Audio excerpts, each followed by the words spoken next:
Views expressed in the following program are those of the speakers and the host, and do not necessarily reflect those of Yoakley Scott Corporation and your sports network. Yeah, I've been closer to Jesus before, so can you help me out? Oh, can you help me out? Am I on my own? Am I on my own? Or can you help me out? Am I on my own? Am I on my own? Or can you help me out? Can you help me out? I've been scared to look in my soul.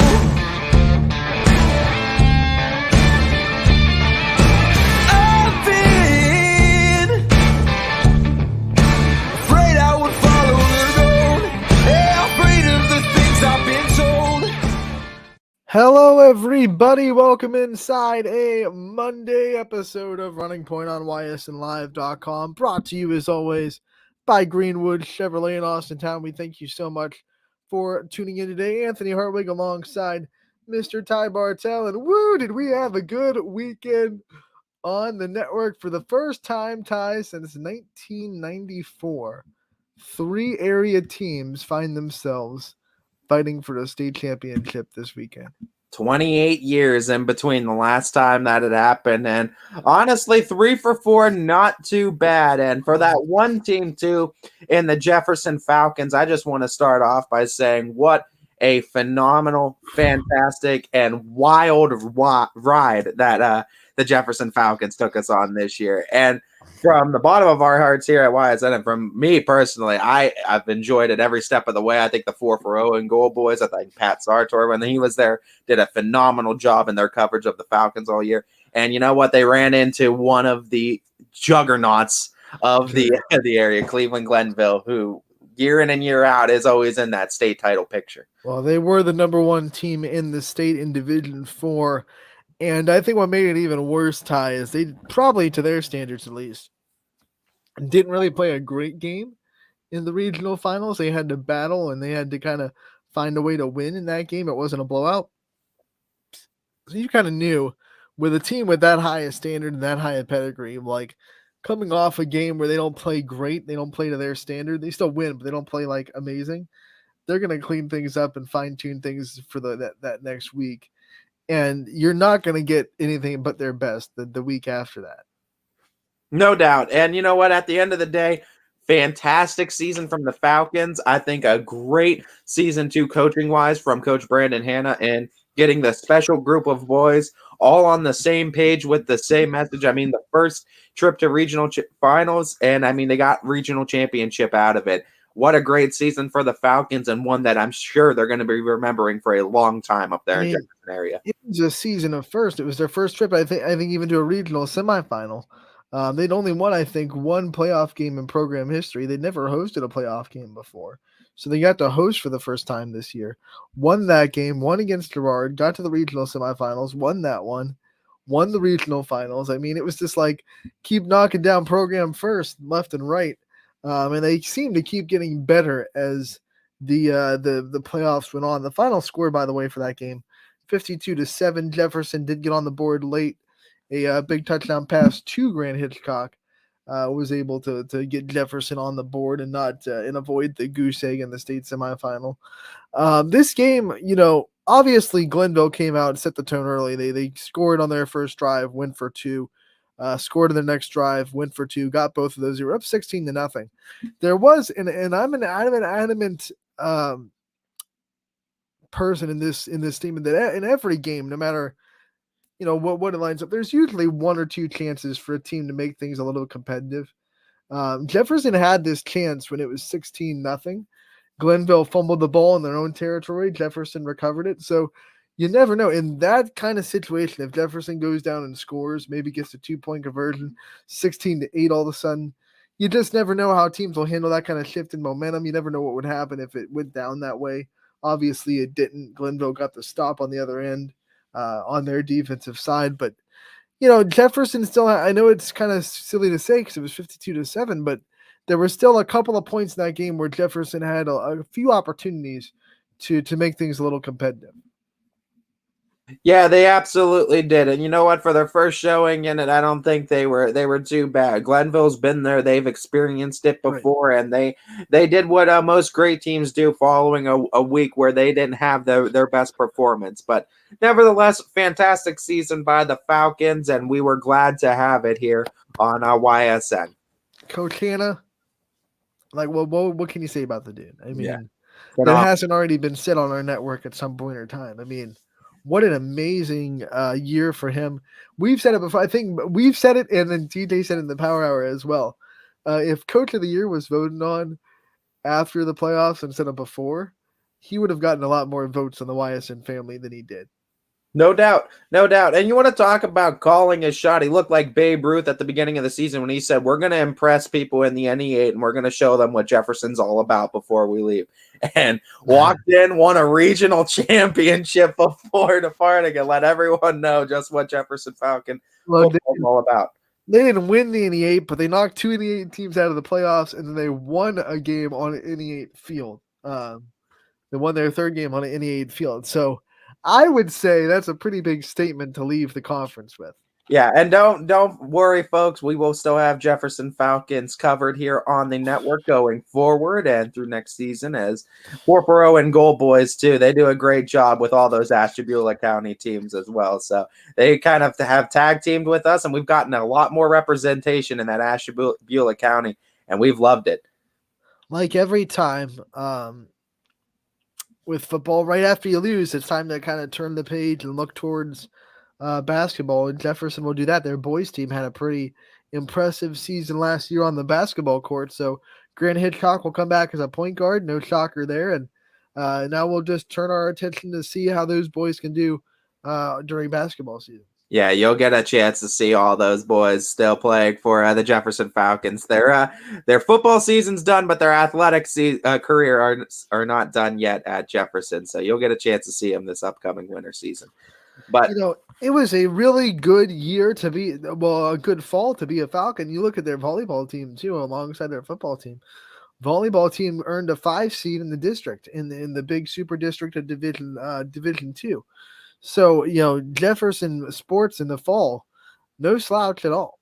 Doing all the right things and getting the right people in the right places to make those things happen. And that's what Jefferson's doing from the administration down, getting those right people in the right places. Great season for the Falcons, and we got three. They will transition to basketball, but we have 3 teams that have to hold off on that boat right now. 3 teams that are walking in with the sunset setting on the football season. They're walking in for one final duel of the year. Let's start with Friday's games. We'll go down to South Range as they win this one by a final score of 35-0.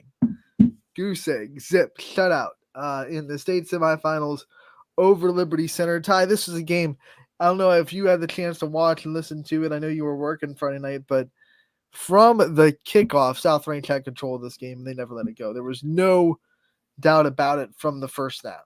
I got a chance to check in at some points throughout the game, and 21-0 is where I saw at one point, and I was just like, I knew from that point on, this Raiders team was doing same old business as usual, it seemed like going into it, and I think that was in the second quarter when I checked in on that.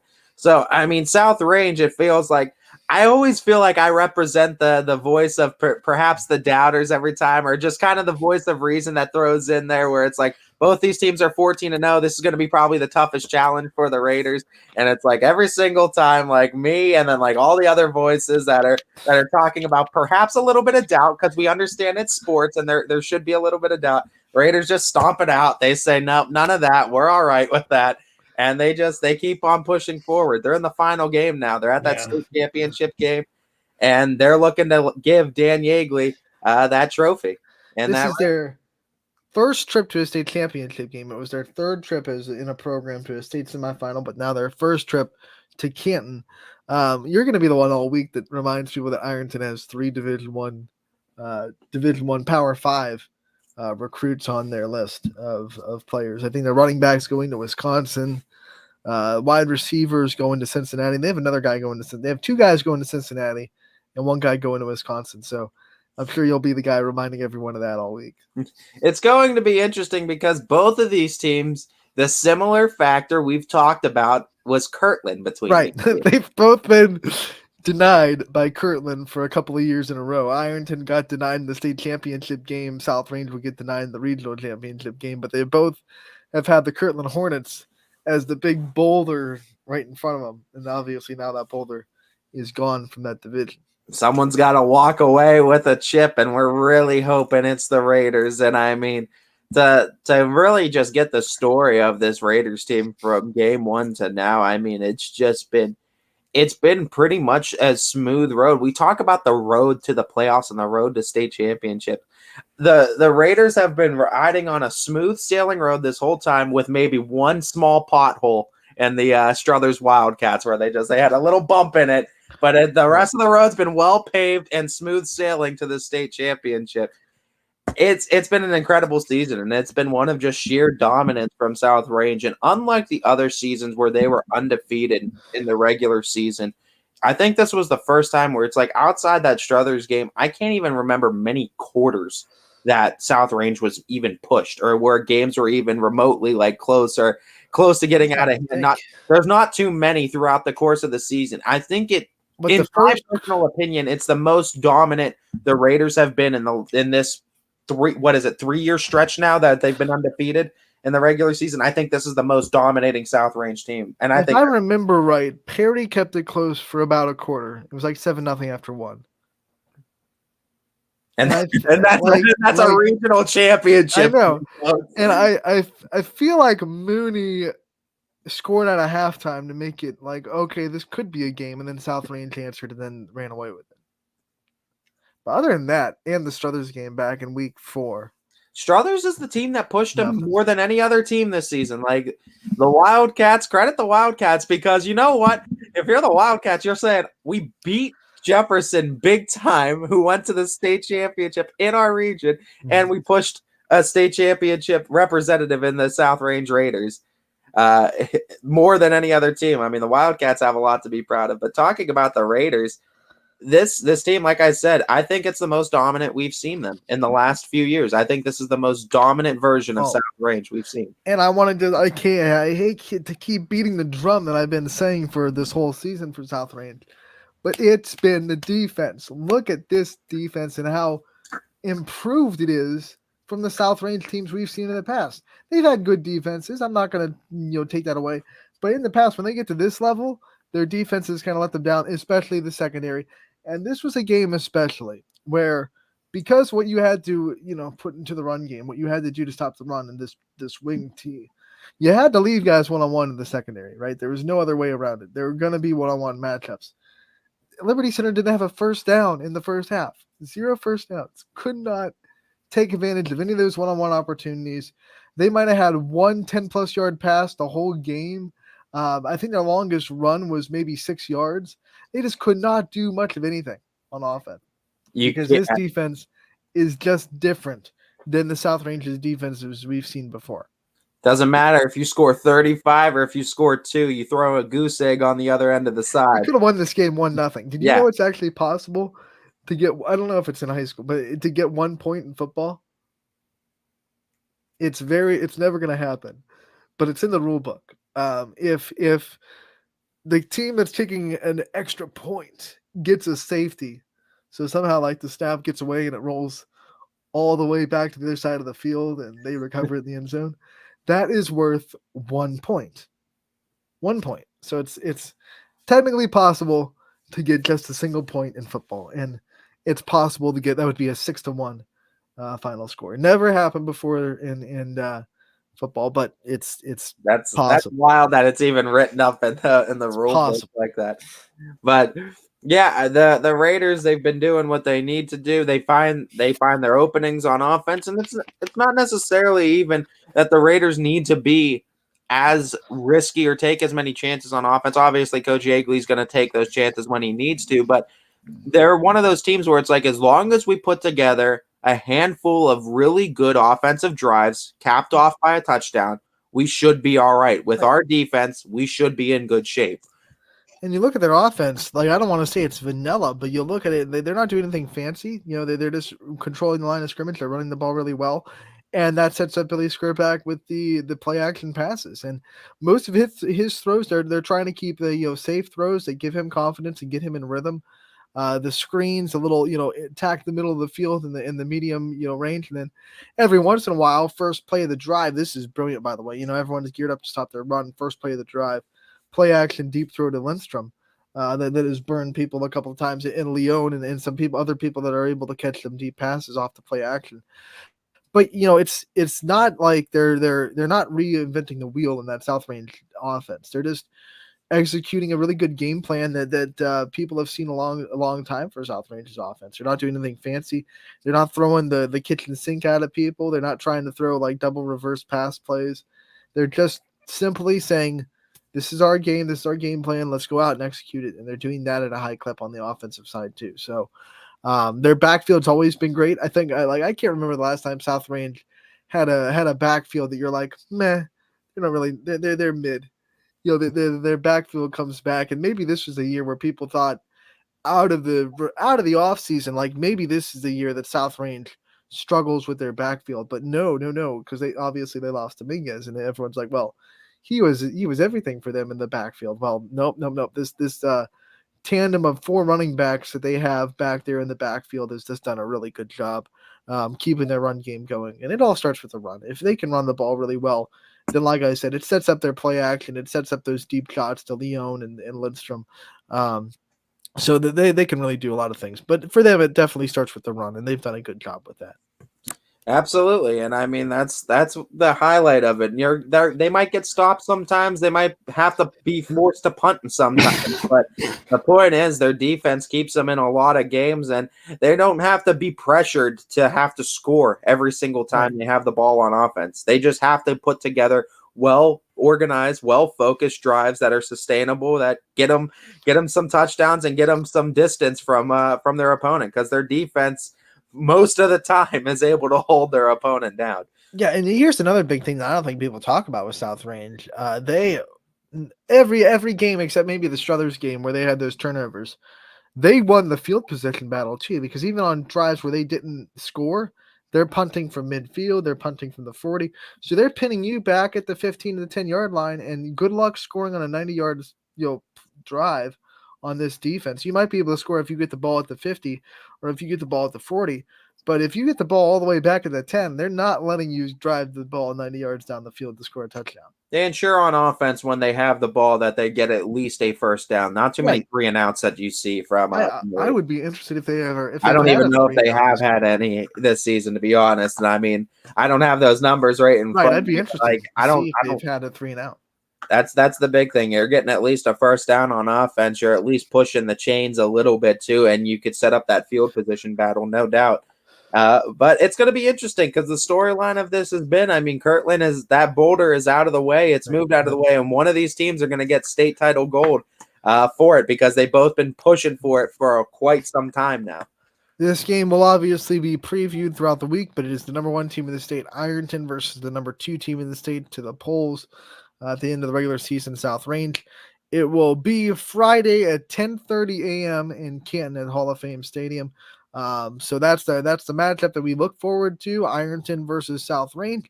3rd state championship in the last 4 years for Ironton as they try to finally punch through their state championship drought, and South Range tries to find their first state championship in program history for football. Could you imagine too, baseball, wrestling, football, all within like a 5-year span? Like, yeah, baseball was in baseball, and then wrestling last year, and then football. And then you look at like going in, I've said this before, going into 2015, there had been no South Range team sport that had made it to state. Since then, soccer's been to 2, softball's been to 2, baseball's been to 1, baseball's won 1 too. Wrestling's won 1, and now football's been to 1. So they've had 7 teams. If I counted all of them right, I think it's 7. They've had 7 times into a state championship since 2015. I mean, props to them as well, and props to this Raiders team. Props to Coach Egley and staff for, I mean, always bringing out the best out of these athletes too, and these athletes for executing and consistently bringing that kind of name to the South Range football team every year. That I don't kind of want to draw. I don't want to draw lines where they're not there, but that's right around the time when Donnie Farron took over as athletic director. told you. I mean, it starts. Maybe there's something there. I don't know. I always You say know? it starts with the administration. You got to put the right folks in the right places to make everything run smoothly and efficiently how you want it. And it starts with the administration and And who you put in those let's be positions. real. They've also had immensely great coaching staffs in all their athletic programs, and you look at all the ones I've named. They're all really good coaches. Wrestling has a good coach who's been there for a long time. Softball coach, been there for a long time. Hannah coach, been there for a long time. So you look at all those programs that I just mentioned. Obviously, Yeagley, been there for a long time. They've all have established coaching staffs that have been there, done that, and have poured into this program, and that's why they've gone places. It should be exciting, and I believe, if I'm not mistaken, DJ gets one final week of out at coaches, right? Yeah, Legends and Legends, yeah, excuse me, Legends. Legends Food and Drink on Coach's Corner Tuesday. is what I meant out at Legends. Yeah, Coach's Corner with Dan Yeagley out at Legends. One more week with that. And also, Legends is going to be open early on Friday. So if you're not making the trip down to Canton, you can head down to Legends Food and Drink and check out both South Range and Canfield's games live down there. They will have them on the TVs for you for those events. Speaking of Canfield tie, 38-21, they get the win over Holy Name. Not as much of a sweat as it was against Chardon. No, and I mean Canfield for the most part controlled this ball game. When I tuned in, it was 21-7 Canfield, and they never really let it get much closer than that. Anytime Holy Name got a score, Canfield responded immediately. Like Canfield controlled this game from start to finish, it felt like. And I mean, it was another impressive win for the Cardinals, and it was by the way of the defense once again. 21 points, holding a team like Holy Name, who was consistently scoring big numbers throughout, too. Scored 56 against Padua Franciscan the week prior. So it was an offense that was coming in red hot. And Canfield once again shut down another team on its trek to the state championship. And it feels like it's 05 once again, Ant, because the Cardinals are back in state. And it's really exciting right now to have two teams in Canfield both go to state too. It feels like South Range and Canfield are both saying, like, one-upping each other. Anything you can do, I can do better. They're trying to be the that team in Canfield. But the Cardinals too, another impressive win against Holy Name, sets them up with Bloom Carroll for the state championship. So here's the scoring summary for Canfield. Lowry touchdown. Here's another one. Lowry, 75-yard touchdown. Oh, look. Lowry scored again. Brock Lowry just said, we're going to state, and let's just go. I mean, he just had himself a game. And you look at what their offense was able to do against Chardon, which is, not a lot, just enough. Man, they came in like they were just being, like one of those wind-up toys all week. Like, okay, we struggled against Chardon. That was just winding us up, and poor Holy Name just wasn't ready for Brock Lowry at all. Most teams aren't, and this kind of, backs up what people had been saying after they beat Chardon. I heard a lot of people be like, well, Chardon was the team, and they opened that door, then the door is wide open for them to win state. Now, I don't know, Bloom Carroll obviously deserves to be there too. They'll put up a fight. But man, I feel like they beat Chardon 14-7. That was a knockdown, drag-out game. And then the state semifinals, they run all over it, like 38-21. Like this team, I'm feeling really good about Canfield. I'll tell you that much. I'm feeling really good about Canfield. Yeah, and I mean they're well deserving. So, and I mean with the defense, the number of seniors that they have on their squad, it just feels like it's one of those seasons where it's like if it's gonna happen, it feels like the right year for it to happen. And I mean, it's a motivated bunch. And that X factor is Brock Lowry. When he's under center or when he's out of the shotgun, man, he's the X factor on that offense. And he is what tips the scales into Canfield's favor, because regardless of what they do offensively, right? Like, defense is always going to keep them in the game, similar to South Range. It's a well-rounded defense that is always going to keep you in ball games. The offense, if guys are struggling, certain areas of the game are struggling, you have that X factor in Brock Lowry where he's just like, he seems like a cheat sheet, right? He's always the right answer on offense when something's going into lulls or you're going through droughts on it, or you're finding the valleys in the offensive scheme. He's the one that can give you those peaks, and he can bring the mountains right back offensively. And he's able to hurdle them pretty well, man. He really does. He does a great job out of the backfield too. He could toss it when he needs to, but those legs, man, he's otherworldly when he gets out of the pocket. Right, so in this game, Canfield was up 31-7, and Holy Name tried to fight back. So I'm going to give props to the Green Wave a little bit. They scored 2 touchdowns in a row, made this 31-21, and it looked like maybe it could be a game in the fourth quarter, but then Canfield had one last touchdown drive left in them. They scored to make it 38-21. Obviously, that was the sealer for them as they won that game. 38-21 be the final score. That was with 5 minutes to play. Holy Name made a 10-point game. So you look at that, 5 minutes is right around that gray area where you could probably score 2 possessions. So, props to Holy Name for putting some fight, making that a little bit of a competitive game in the second half. Obviously, they deserve to be there too, so you want to give them their respect and congratulate them on a great season. But Canfield responded after being kind of slowed down. They up to that point, up till 5 minutes left in the fourth quarter, they'd only scored 3 points in the second half. So obviously, I think Coach Pavlansky, both these coaches, Yeagley and Pavlansky, are going to see things this week, because we look at those games and we go, man, how can they play much better? And what makes them great, which makes both coaching staffs great, they're going to find at least 10 or 12 things that on film that they did not meet their standards with, or they want to do better, they need to fix before they get to the state championship game. And great teams find things that they didn't do well, even in games that seem perfect to the outside eye, which is, I think, is a hallmark of a great program. So I think Coach Pavlansky, one of the things that he'll probably talk about is trying to play a consistently, good game quarters 1 through 4, so they don't have to sweat it out in the fourth quarter like they did in this game. You got to win all 4 quarters in a state championship. So that might be one of the talking points for Coach Pavlansky. But Canfield still got that last touchdown to seal it, and they get the win. Bloom Carroll beat Tippecanoe. The final score there, I believe, was 35-12 was the final there. So Bloom Carroll easily wins on their way to a state championship game as well. That's who Canfield will play. That'll be Friday at 3:00, and I'm sure that we'll have a lot more previews and things diving into this game as the week goes on. Coach Pavlansky will be with Richie Giuliano on Wednesday at Coco's Pizza to talk about it as well. So we'll have you covered with that. But what a great game by Canfield, and they're going to the state championship for the first time since 2005.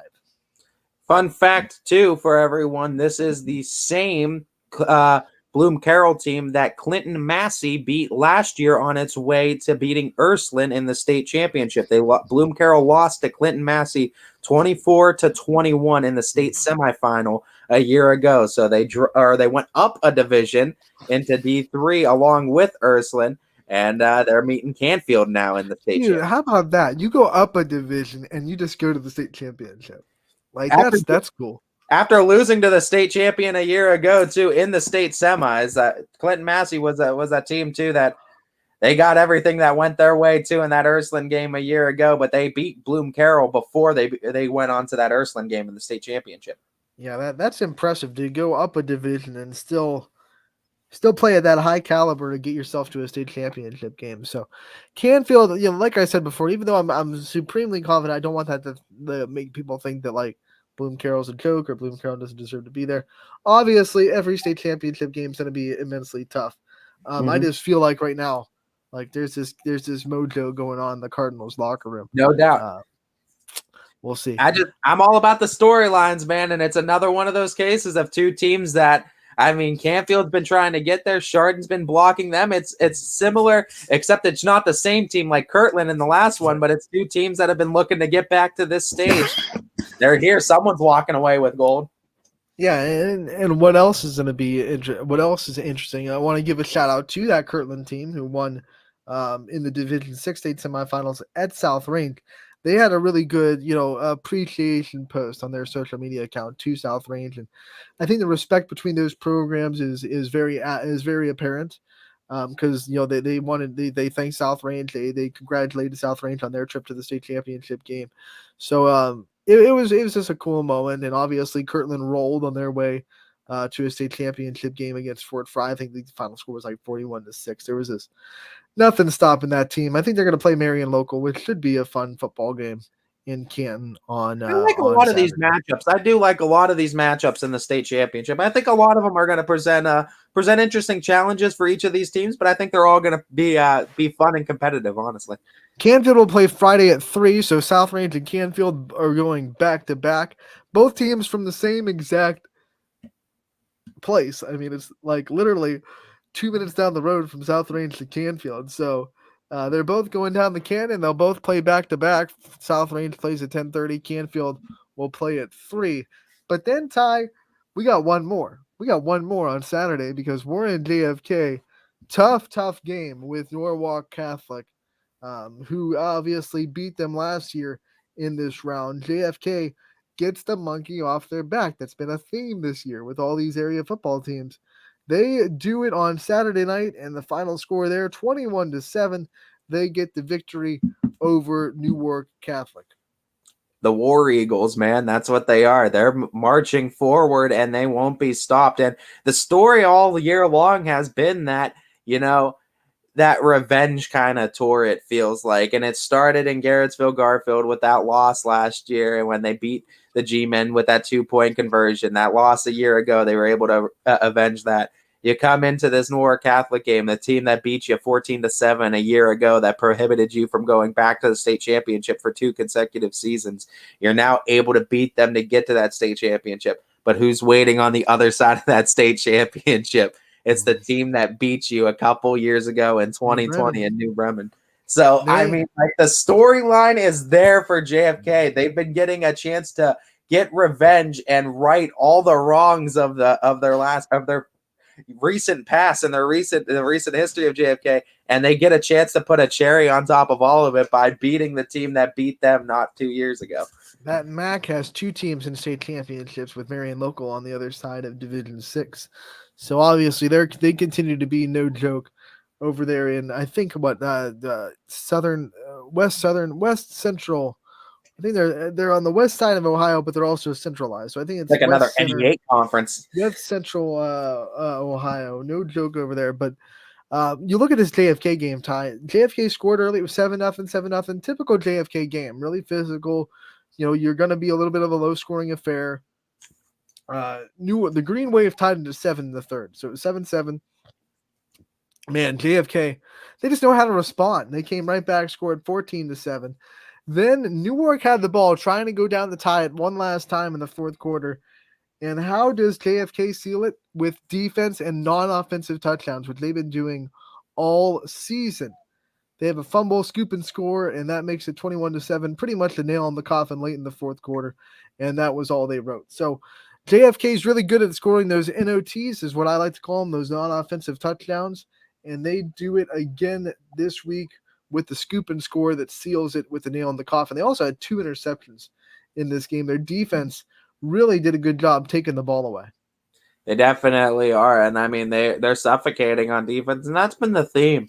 And if you don't believe in that old adage of defense wins championships, then you haven't been paying attention to these 3 area teams that have made it. I was about to say all 3 of these teams have been highlighted by their defense all year. Yeah, so I mean that's exactly, and that's the difference maker. And you know what? That's the thing that's most impressive to me, is that all 3 of these teams kind of basically did the same thing, and that the defense got bolstered. They got better. The kids, they got more sound. They got bigger. They got more athletic on all 3 of these teams. And all 3 of these teams a year ago, and were offensive juggernauts. All 3 of these teams can score on you in a multitude of ways, talking about South Range, Canfield, and JFK. But the difference, and I believe, is the defense this year compared to last, and why they've been able to, all 3 of them, make it this far into this stage, is because defense has been something they can count on, where they know offensively we don't have to score every drive, or it doesn't have to be that much pressure on us. We know defensively we got this. All right, so they will play New Bremen, who is the number 7 team in the state, JFK number 1.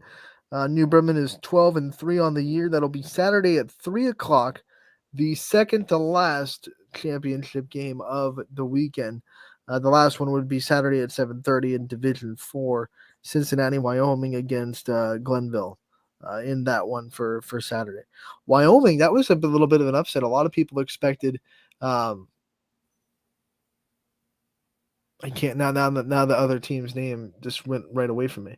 But the team they were playing, trust me, a lot of people thought they would win that game in Wyoming. A little bit of an upset there. They are 15-0, Glenville 14-0. Then you have the Friday games. There will be one game on Thursday, Division 2, and then Friday we'll start with Division 5, 10:30, which will be South Range and Ironton. Division 3, Friday at 3 o'clock, Canfield at Carroll Bloom Carroll. Division 1 will be Friday at 7:30. That's going to be Lakewood, St. Ed's, and Springfield, Akron Springfield, I think. No, are they Division 1? They're not that good at football, are they? No, right? Because, I thought the Akron Springfield was pretty not good at football. They're playing some team named Springfield. It's 13-1 on the season. Division 6 will be on Saturday at 10:30 a.m. That'll be Marion Local versus Kirtland. That's 1 versus 2 as well. So very interesting. It'll be a full 3 days, Thursday, Friday, Saturday, on this weekend from Canton, Ohio. Hoban and Toledo Central Catholic are playing in Division 2 for the state championship.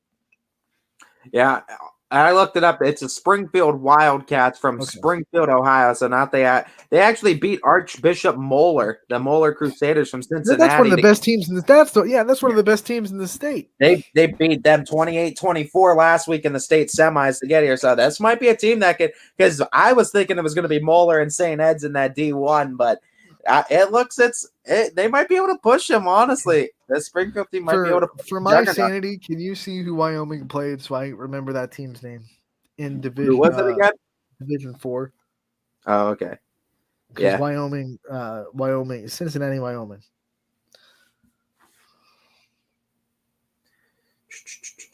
They beat Steubenville.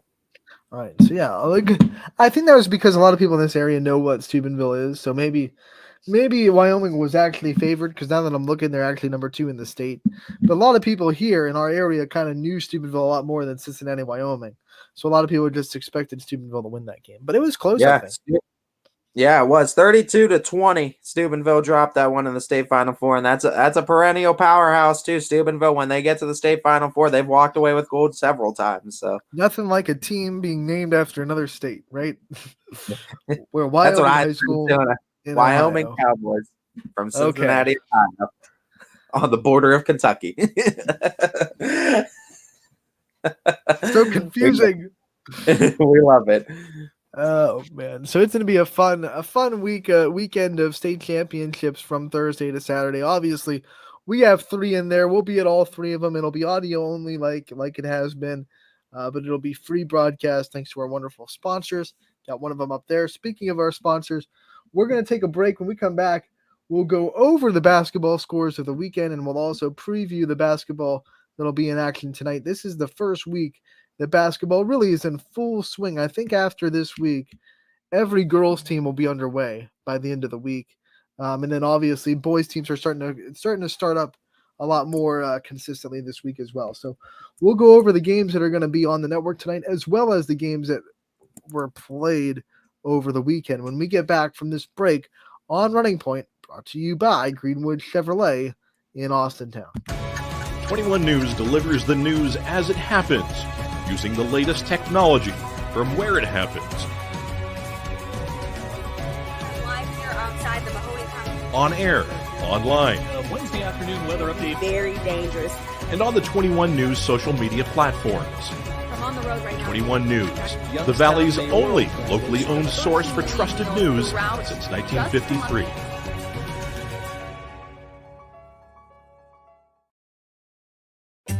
As fine as the eye can see, the finest hardwoods from the finest trees.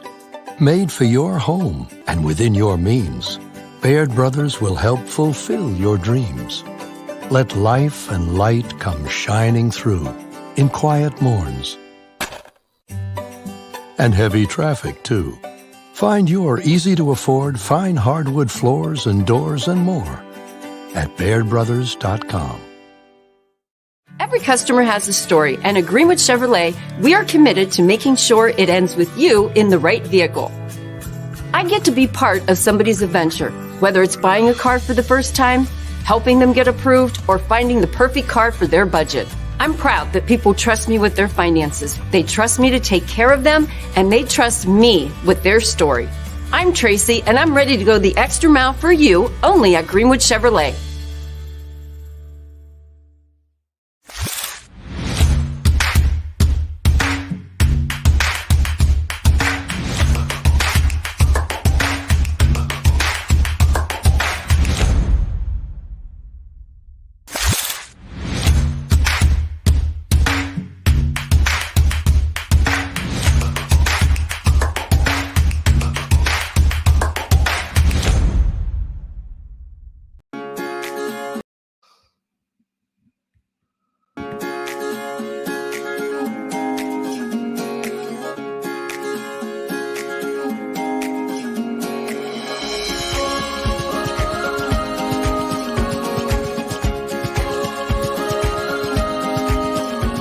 Locally owned and operated, Sheely's relaxed shopping experience means browsing and lounging is always encouraged.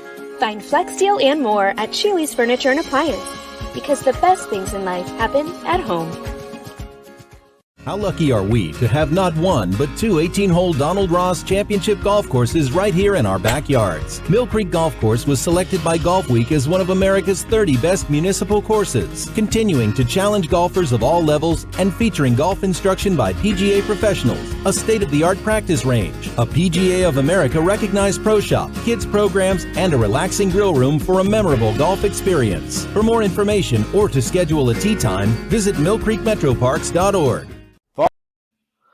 Welcome back to Running Point on ysnlive.com. As we did promise, I should say, we are going to go over the games that happened over the weekend for basketball, and there were a couple of them, and we'll start with games that happened on Friday, and we will start with, Heartland Lake Center Christian winning a thriller over Heartland Christian 66-65, the final score in that game. This was a part of the Lisbon Tip-Off Classic, so Lake Center Christian advanced to the championship on Saturday, and Heartland advanced to the consolation game. Lakeview, this was a pretty surprising score. Lakeview beats champion 60-44. Lakeview now 2-1 in the season. Very impressive from the Bulldogs. They have an overtime win over East, and now the 14-point win over a champion team that a lot of people thought would be contenders and could still very well be contenders in that MVAC grade tier. This doesn't hurt them at all in the conference. But champion, of course, didn't lose too much from last year. They actually get the Gardisher back, who was a freshman last year that was hurt for the whole season.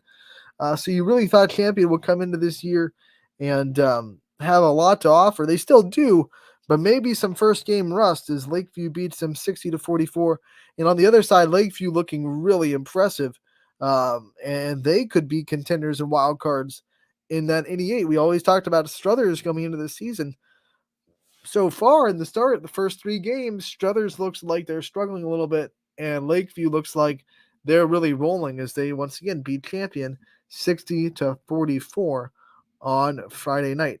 Also on Friday night, Columbiana boys opened the season on the road.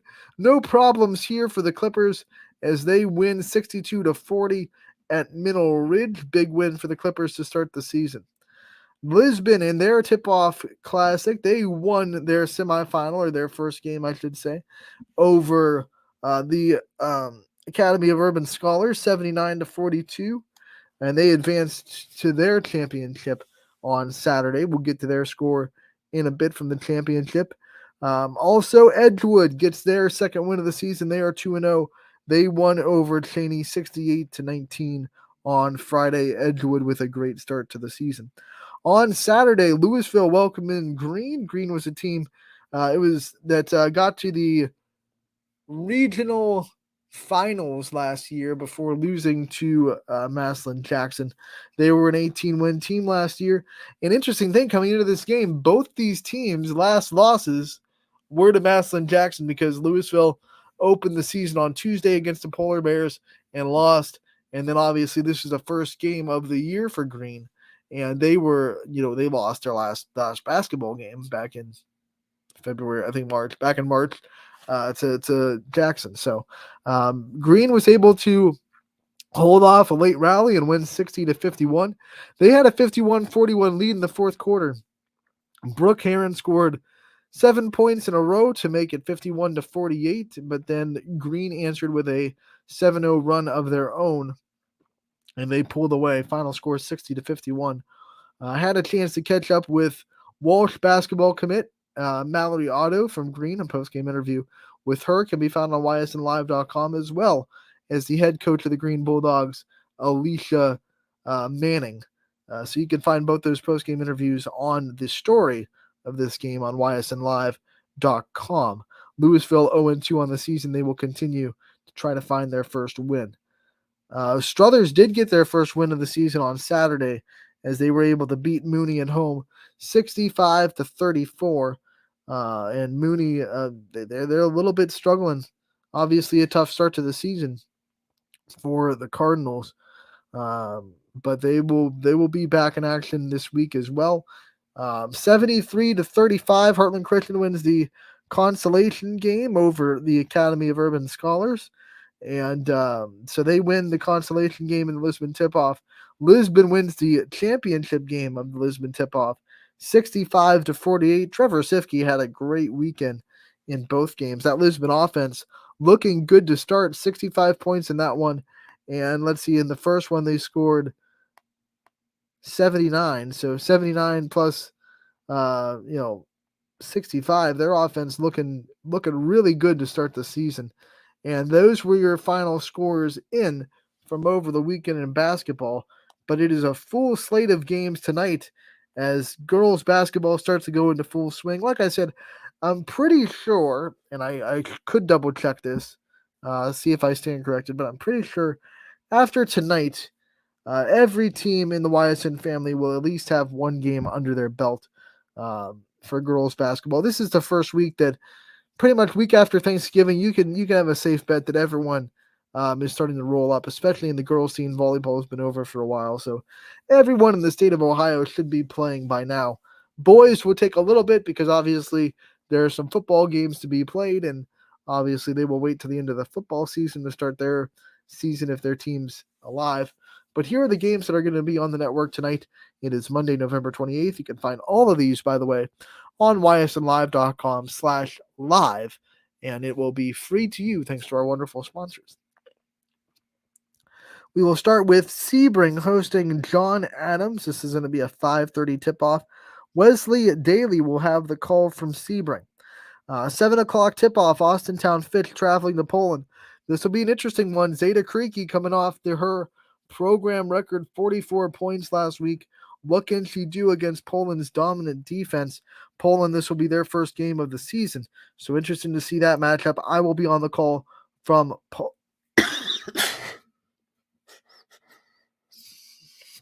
from Poland. Boardman traveling to South Range. Oh, man. Hold on. Excuse me.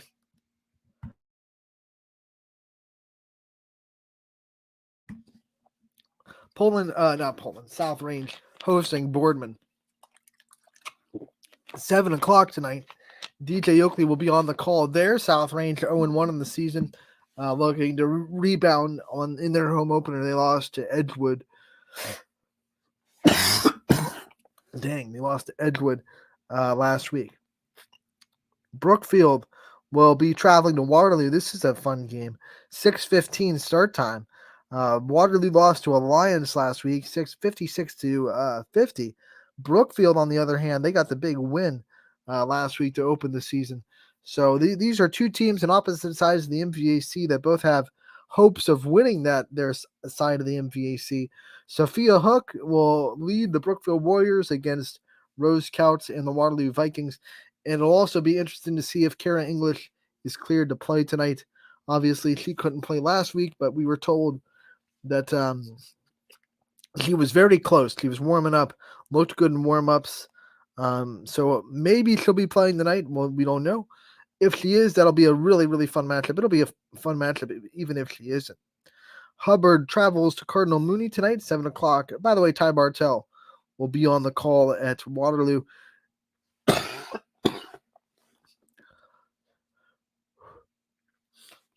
That is a 6:15 tip-off in Waterloo. Hubbard at Cardinal Mooney, 7 o'clock. David Williams will have the call there. LeBray at Girard, Matt Mayer going to be on the call there. Both these teams opening this season, 7 o'clock tip-off. Liberty travels to a very impressive to start Youngstown East team. They obviously took it to Struthers last week, so we'll see what they have against one of the powerhouses opening their season in Liberty, as they hope to repeat as MVAC champions and repeat as district champions this year. 5:30 tip-off there in East. 6:30 tip-off here in Columbiana. Lowville traveling to the Clippers. Eric Hop will have the call there in Columbiana. Maplewood traveling to McDonald. Noah Doty on the call for that one. By the way, happy birthday goes out to him. He celebrated his birthday yesterday, so happy birthday to Noah. 5:30 is the tip-off in McDonald as Coach Matizzi goes for win 501 in his career. Middle Ridge travels to East Palestine tonight, 7 o'clock tip-off there. Chris Sigler will have the call for you from the Bulldogs and the Rams. Should be a good one here. Springfield traveling to Crestview. Larry Scragg will have the call at 7 o'clock. And then last but not least, it'll be Ursuline and Howland. Noah Ricks will be on the call for that one. That should be a fun matchup there, as Howland looking to bounce back after their loss to Salem. Ursuline opening the season. So should be a good one. Other games that are happening tonight that will not be on the network. Warren JFK traveling to Badger. Heartland Christian will go to Newton Falls. Niles travels to Champion. And Southern will be at East Liverpool. Boys basketball tonight, Latonia at Jackson Milton. So that'll be a big one to open the season for the boys of the Blue Jays. Ian O'Brien will have the call there. 7 o'clock tip-off on the boys' side. That'll do it for the games on the network tonight. Once again, I will be in Poland for Austin Town Fitch coming along. Ty, who was on the show today, will be at Waterloo. 6:15 tip-off there. A lot of good games to choose from. Head over to ysnlive.com/live to check out the games that'll be on the network tonight.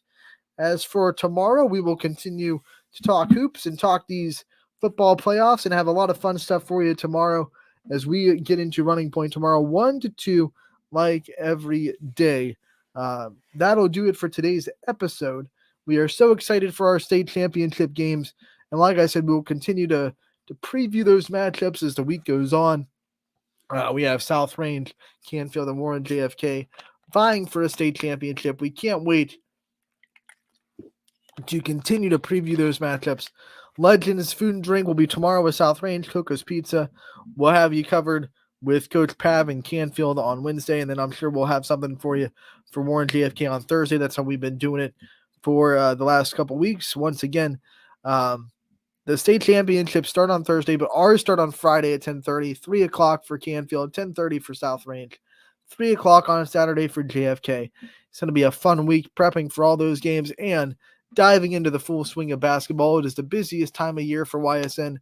We would not have it any other way. Thank you so much for tuning in today. We'll see you tomorrow on Running Point from 1 to 2. And make sure to check out some basketball tonight on ysnlive.com